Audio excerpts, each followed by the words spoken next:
X-Men 97, Season 2, Episode 2, A Force to be Reckoned with. Hey heroes, and welcome back to Episode 2 of my X-Men 97 breakdown and review. So let's jump right into it and let's keep going, alright? So in A Force to be Reckoned with, we are back in 1997. We actually see a group of mutant children running, and it looks like they're running from something, but we don't actually see what they're running from. And I'm going to try and name all of them so you can see. We have Quentin Quire, who is Kid Omega. We have Penance / Hallow, which is Monet St. Croix's alt personality. Like, Penance is part of her powers. So it's kind of confusing, but like we're going to get into it. Hopefully I can get a video of Monet St. Croix's powers up, and then we can talk about it on there. And they are running to the X Mansion. They actually find out that the X Mansion has been chained up and no one is there. And one of the kids say that who will help them if the X-Men aren't there, because that's literally what the X-Men do. X-Factor shows up and arrests these children. Here is the issue with that. First of all, like Jubilee called them, they are a C-list team of mutants. X-Factor is a government-run mutant and human force. Right? They're supposed to lock up mutant threats and human threats. X-Factor is literally locking up mutants who have done nothing but be mutants. We will get into a lot of that within the later parts of the show, but I just want to talk about how art always imitates life, because one of the big things that we do see is that in our society today, there are children, men, women, being locked up, and the only thing that they've actually done is be of non-American descent. They've come from different countries. They are foreigners. They are people who, have raised children here, who have been here for 20 to 30 years and still are being locked up because they quote unquote don't belong here. And we see that within X-Men, and that's why X-Men is so important. It's teaching kids, when they feel these things. Like, if you could pass out these comics in internment camps, like the kind of internment camps we have, like Alligator Alcatraz, or feel seen, these kids will feel seen. So let's just jump into the story. But like, that was just something that I had to get off my chest, because life always imitates art, and art always imitates life. It's like poetry. It rhymes. So, like I said, X-Factor shows up and arrests these children. Mind you, I don't know why they were running. 9 times out of 10, they were running because they were being chased. But they come and arrest them. And at first, they're like, yeah, we're here to save you. And it sucks because Lorna Dane looks so great in this new animation. But you're also like, get away from Havoc. He suck. Because, okay, now, y'all killed me about my Cyclops stance. But I also don't like Havoc. And then my issue with Havoc is that he's just standing there and acting like he's doing something. Like, bro, you are the leader of X-Factor. You're not even an X-Man. So it's just like, for him to be so bullheaded and it sucks. It sucks. I hate Havoc. All right, moving on. Jubilee and Roberto are actually at a arcade. They are playing a game when Cable shows up for recruitment. Jubilee and Cable have a conversation, and Cable basically makes it clear that he's not looking for X-Men. He's not looking for a hero. He's not looking for someone to, to make things right. He is looking for soldiers. And when he says he's looking for soldiers, the first thing that clicked in my mind was somebody that's willing to kill. And that's not Jubilee. So after Cable comes and gets Jubilee and Roberto on board, we actually see the X-Factor versus X-Force theme come through, which was so cool. And the music was different. A lot of things were different. The animation, of course, was different because we had the literal X-Factor team versus the literal X-Force team. Before we get too far into it, let's go over who's on X-Factor and who's on X-Force. Because like we hear in the episode, Jubilee does call them a C-list team. C-list bunch of mutants, which is funny because Jubilee said it. Even though she kind of showing her ass. So I don't want to give her too much, but she's showing her ass. She going ham. Anyway, so in X-Force, you have Cable, you have Archangel, you have Psylocke, you have Jubilee, and you have Sunspot so far. In X-Factor, which is a government-sponsored mutant team that I told you about, you have Havoc, who is Cyclops' younger brother.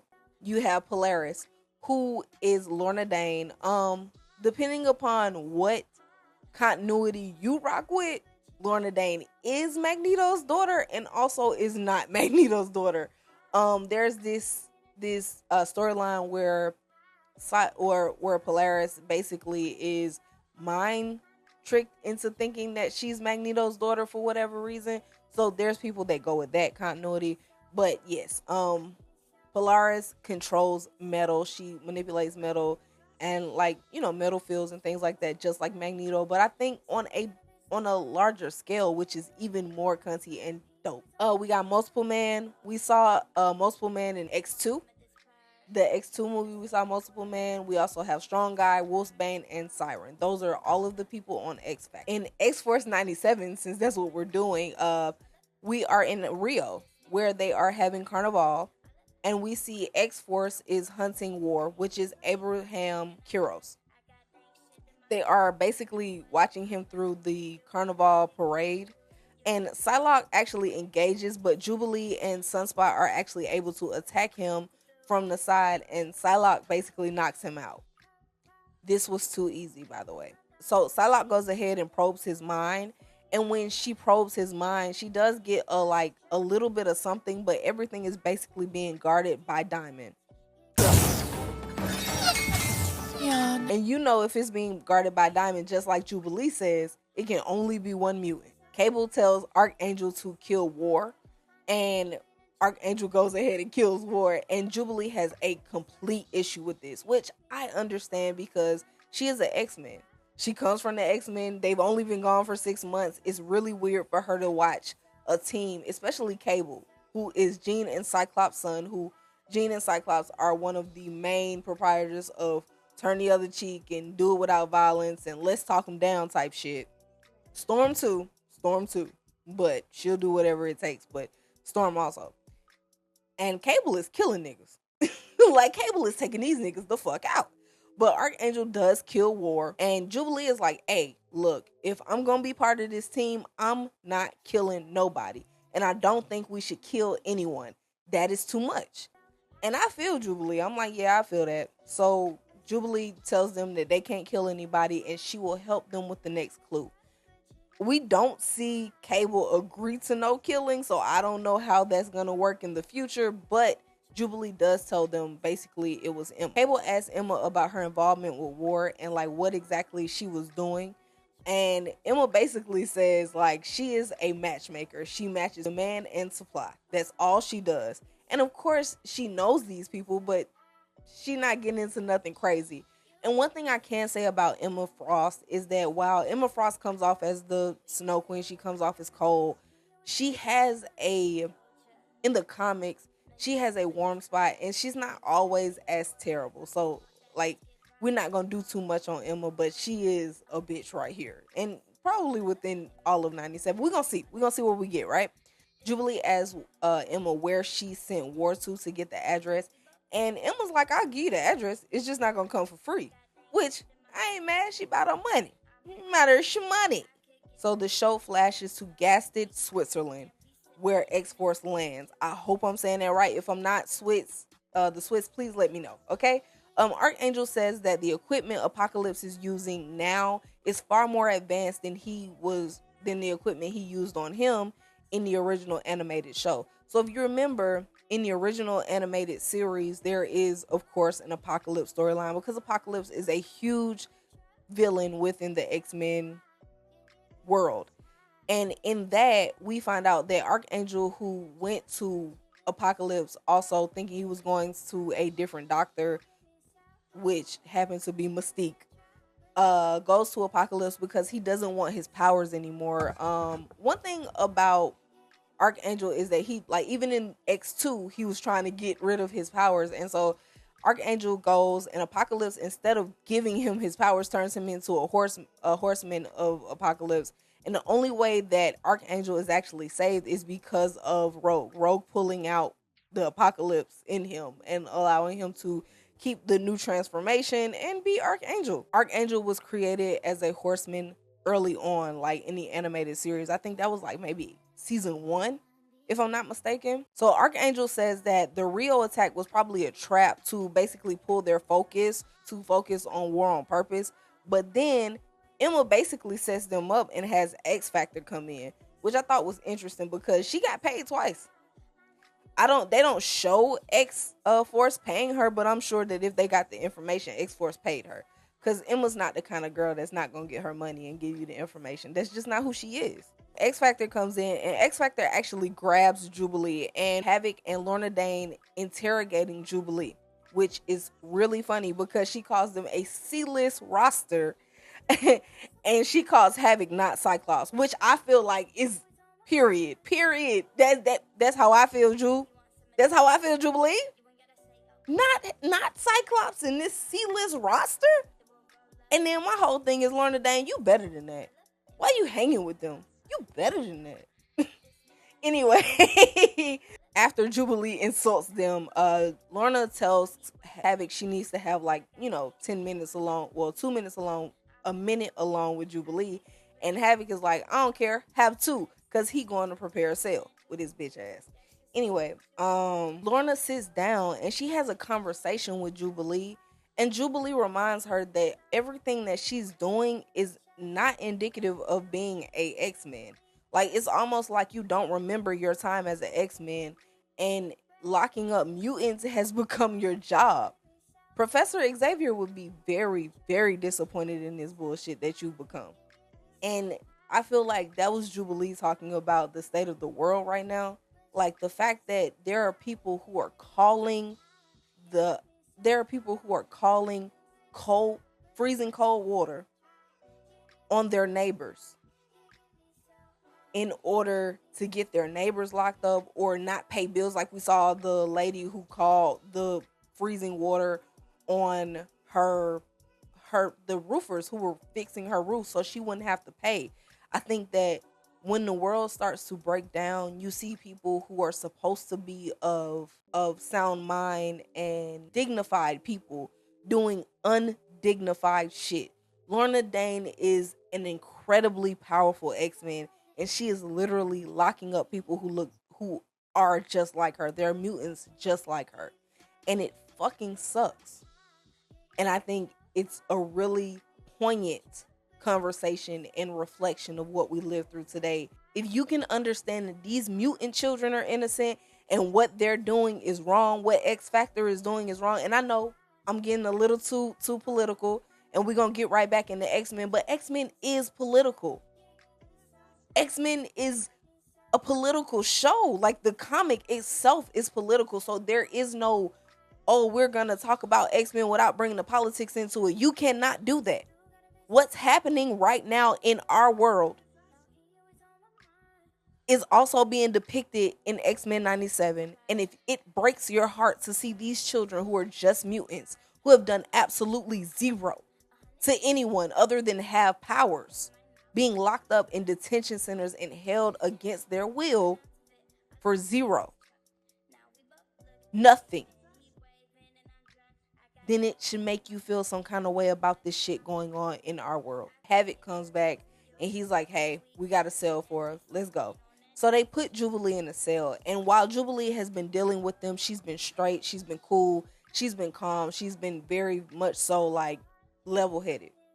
As soon as they close that fucking cell, Jubilee breaks down. Because while she's on the way to her cell, all she sees is mutant children who've done nothing other than be mutants. In a world where it's not supposed to be illegal to be a fucking mutant, are locked up in these cells with these dampener collars on. And if you can't realize that this is reflective of what we got going on, I don't know what to tell you other than you don't need to be an X-Men fan. And I hate that. I hate policing how people show up for their fandoms. But if you can't understand what I'm saying about these children being locked up in these cages, whether it's Alligator Alcatraz or it's in X-Men 97, if you can't get that, then I don't know what the fuck to give you. Anyway, let's get back. All right. So Jubilee's heart breaks for the other mutants in the cell. A lot of them are children, and she literally breaks down crying. She is like literally tears crying. And it's one of the saddest scenes in this episode because you know that Jubilee doesn't stand for this. She's always been taught that being a mutant isn't a crime. Sunspot and Cable argue over leaving Jubilee the way they did. And Roberto makes a very, very good point where he is just like, just because she can do something on her own does not mean she should. And I rock with Roberto. Like, that's one of the teachings of the X-Men. Just because you can do something, just because your powers allow you to do something, combining those powers can make it 10 times more productive. We see it with the fastball special. We see mutants combine their powers all the time. When Wolverine got on Gambit's back and he charged Gambit's and Gambit charged Wolverine's claws. Mutants working together is one of the greatest things we can see. Now, it didn't necessarily work on Asteroid M because it looked like they was finna die. But we're gonna move forward. So Lorna frees Jubilee. She tells her that she has 5 minutes and she can do whatever she wants in those 5 minutes. She also thanks Jubilee for waking her up and reminding her what it means to be an X-Men. Like, she literally like woke her up and was like, hey, this is what being an X-Men is like. And Lorna doesn't say, okay, I quit X Factor because of what they're doing, but she does say, you got it right. You had to remind me. And she lets Jubilee go. It's not that big of a rebellion because she could have let everybody go. But she does let Jubilee go, and Jubilee is capable. So Jubilee gets everyone the fuck out of there, right? Jubilee gets her own hallway fight scene. Now, here's the thing with MCU. With the MCU, hallway fight scenes are almost like a given. Whether even back to the Netflix shows, like hallway fight scenes are just one of those MCU things that just are there. And I feel like that, like Jubilee getting her hallway fight scene is them saying, put some respect on her name. Which even throughout this whole episode, and even with the Motendo episode, Jubilee has moments where it's just like, put some respect on her name. Because for years, Jubilee was a joke. I know I've made the Jubilee joke. I know people who've made the Jubilee joke. But this Jubilee in X-Men 97 ain't shit to play with. Even in the Motendo episode. And I love the fact that Jubilee can see something one time and then recreate it. I love that shit. I love it because it's a skill that I kind of have. But yeah, so Jubilee is fucking dope, all right? And I'm sure that there are Jubilee fans out there. Please don't come for me in the comments. I know that there are Jubilee fans out there that are like, Jubilee been dope. She been that bitch. Okay, all right. I believe you. And I agree. There you go. And then she goes God mode for Jubilee. And honestly, the Newton brothers score in this era is so fucking cool. Like the Newton brothers, we're gonna talk about them at the end of episode 3. They are so cool.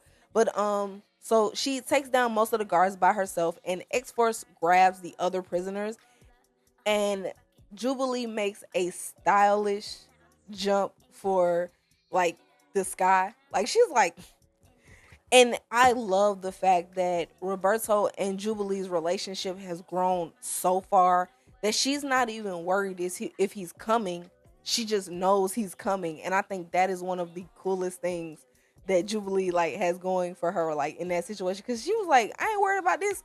Peace losers, and jumped off the back of the ship. And Sunspot ran his ass up under there and caught her. I love that. And also it shows that she was never worried, and she knew he probably wanted to come back and get her. But of course, if X-Force was able to pick up, she knew he was there. So yeah. Breaking everyone out, and of course, breaking out of X-Factor's prisons and getting everyone out puts a big radar on X-Force's back, which they are now on the news. But I feel like Jubilee, it was worth it. It was absolutely worth it. In the future, Nathan gets his computer in his arm, and Ship tells Nathan that even though he doesn't want to send his parents back, he must send his parents back to their time in order for things to go as they were supposed to go. And Jean and Cyclops basically argue with Ship, which I feel like is funny because they were basically arguing with AI. And it's just like, that ship not finna agree with you. The ship knows you need to go back to your time. So arguing with it is a waste of fucking time. But I feel like Jean and Cyclops do a lot of like this wasting of time shit in this, like these 2 episodes. Cause it's just like, why are you arguing with a sentient ship? It's a fucking sentient ship. It clearly knows more than you do about this situation anyway. It was frustrating, but of course Nathan does, listen to Ship, and he sends that set of X-Men back to the 90s, and they time slot to the 90s. And that is the end of that episode. Oh my goodness. It was crazy. But we're going to roll into episode 3. Thank you for showing up. Thank you for being here, heroes. Let's move on to episode 3. Bye, heroes.